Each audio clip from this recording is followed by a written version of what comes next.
Hello everyone, welcome to target with K S Marco. आज हम start करने वाले हैं संख्या पद्धति। ये 9th क्लास का चैप्टर 1 है। हम चैप्टर 1 को आज इंट्रोडक्शन करने वाले हैं, फिर हम एक्सरसाइज को पढ़ेंगे। तो सबसे पहले देखते हैं कि नंबर सिस्टम में कौन कौन से नंबर आते हैं।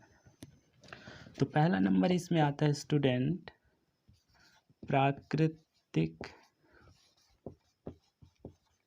संख्या।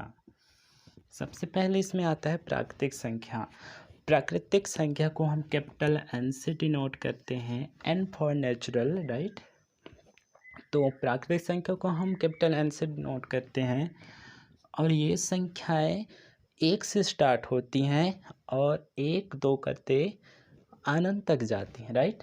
तो ऐसे नंबर जो 1 से स्टार्ट होती हैं और कहाँ तक जाती हैं, अनंत तक जाती हैं, ऐसे नंबरों को हम प्राकृतिक संख्या कहते हैं। अर्थात जो काउंटिंग में यूज होते हैं वो सारे नंबर को हम क्या कहते हैं, नेचुरल नंबर। तो नेचुरल नंबर काउंटिंग में यूज होने वाले सारे नंबर को हम नेचुरल नंबर कहते हैं और इसे कैपिटल एन से डिनोट करते हैं। ये सारे नंबर को आप बेसिकली जानते होंगे, वैसे तो जानते ही होंगे, लेकिन हम एक बार और देख लेते हैं कि नेचुरल नंबर 1 से स्टार्ट होके अनंत तक जाती हैं, राइट। तो ये सारे नंबर नेचुरल नंबर कहलाते हैं। अगला हम देखते हैं होल नंबर, पूर्ण संख्याएं।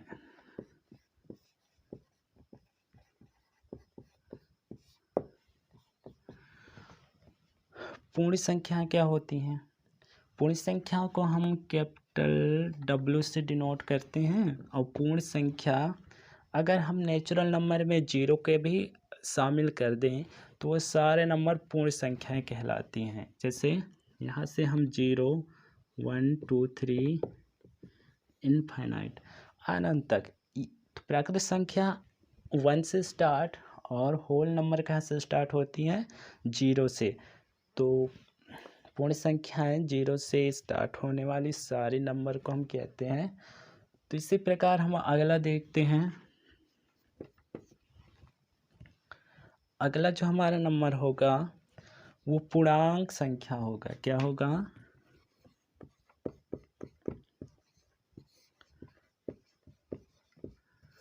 पूर्णांक संख्या, इसे हम कहते हैं इंटीजर नंबर। ओके। तो पूर्णांक संख्या क्या होती है? पूर्णांक संख्या को हम कैपिटल जेड से डिनोट करते हैं। कैपिटल जेड क्यों? क्योंकि कैपिटल जेड एक जर्मन शब्द से लिया गया है जो जेहलीन से बना है और इसका अर्थ होता है कि गिनती अर्थात टू काउंटिंग, राइट।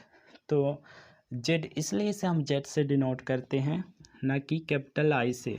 अब यहाँ पे देख रहे हैं कि होल नंबर को कैपिटल डब्ल्यू से, नेचुरल नंबर को कैपिटल एन से, बट यहाँ पे वैसा बिल्कुल नहीं है। हम यहाँ कैपिटल आई नहीं लिखेंगे, यहाँ हम कैपिटल जेड लिखने वाले हैं। तो इंटीजर नंबर क्या होते हैं? पूर्णांक संख्याएं। पूर्णांक संख्या में पॉजिटिव नंबर भी होते हैं, जैसे 1 2 3, इसे हम प्राकृतिक संख्या भी कहते हैं। और इसमें 0 भी होता है, -1 -2 -3, अर्थात नेगेटिव नंबर भी होते हैं। तो पूर्णांक संख्या वो सारे नंबर होते हैं जिसमें प्लस वाले, माइनस वाले, एज वेल एज 0 भी ऐड रहता है। तो इस प्रकार से नंबर को हम क्या कहते हैं? पूर्णांक संख्याएं, राइट। अब पूर्णांक संख्याओं को हम किससे डिनोट करते हैं? जेड से। जेड यहाँ पे क्यों? क्योंकि एक जर्मन शब्द है, जर्मन शब्द है जिसका अर्थ होता है जेहलीन, अर्थात गिनना, टू काउंट करना, राइट। अब हम अगला नंबर जो देखने वाले हैं वो है परिमेय संख्या, रेशनल नंबर। चौथा हमारा नंबर है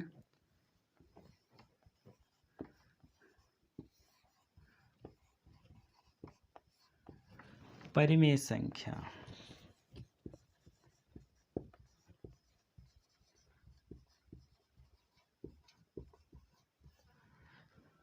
रेशनल नंबर, राइट।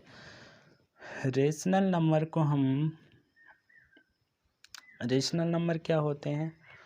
ऐसे नंबर जिसे पी बटा क्यू के फॉर्म में हम लिख सकते हैं वो सारे के सारे नंबर रेशनल नंबर कहलाते हैं। इसका डेफिनेशन ये है, इसका बेसिक से डेफिनेशन है कि हम कोई भी नंबर हो जिसे पी बटा क्यू के रूप में लिख सकते हैं, और यहाँ पे कंडीशन ये है कि q is not equal to 0, और p और q दोनों इंटीजर होने चाहिए, और q के नॉट इक्वल 0 होना चाहिए, राइट। इसके इक्वल 0 बिल्कुल भी नहीं होना चाहिए, अर्थात अगर 0 है तो वो परिमेय संख्या रेशनल नंबर नहीं कहलाएगा। चलो इसे एग्जाम्पल से कुछ एग्जाम्पल देखते हैं।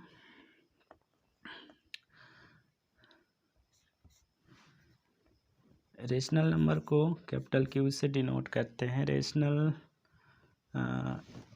नंबर कैपिटल क्यू से डिनोट करते हैं, जैसे 3/2। अब 3/2 को हम पी बटा क्यू के फॉर्म में लिख सकते हैं, और ये भी कंडीशन है कि यह जीरो, यहाँ पे 0 नहीं लिखा गया है।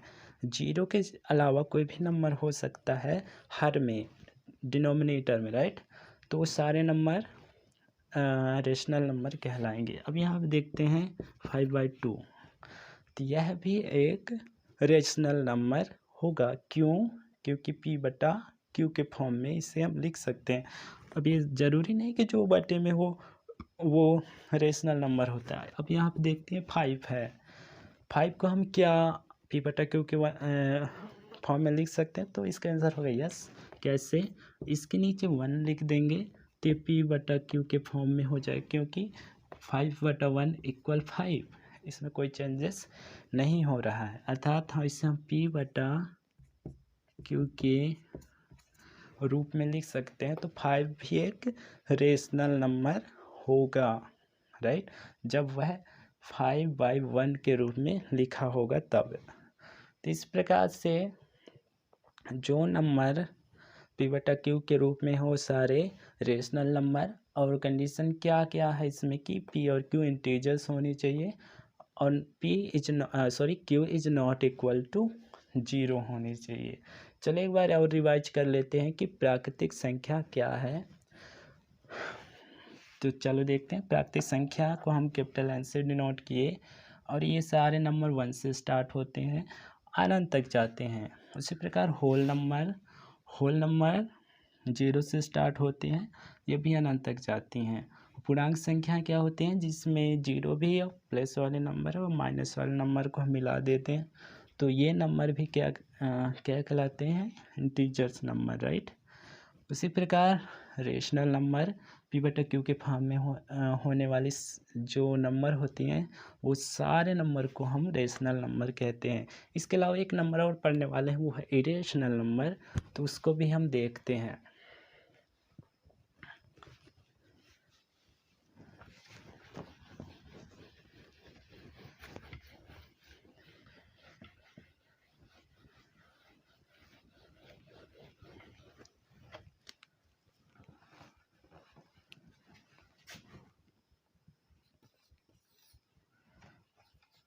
अपरिमेय संख्या,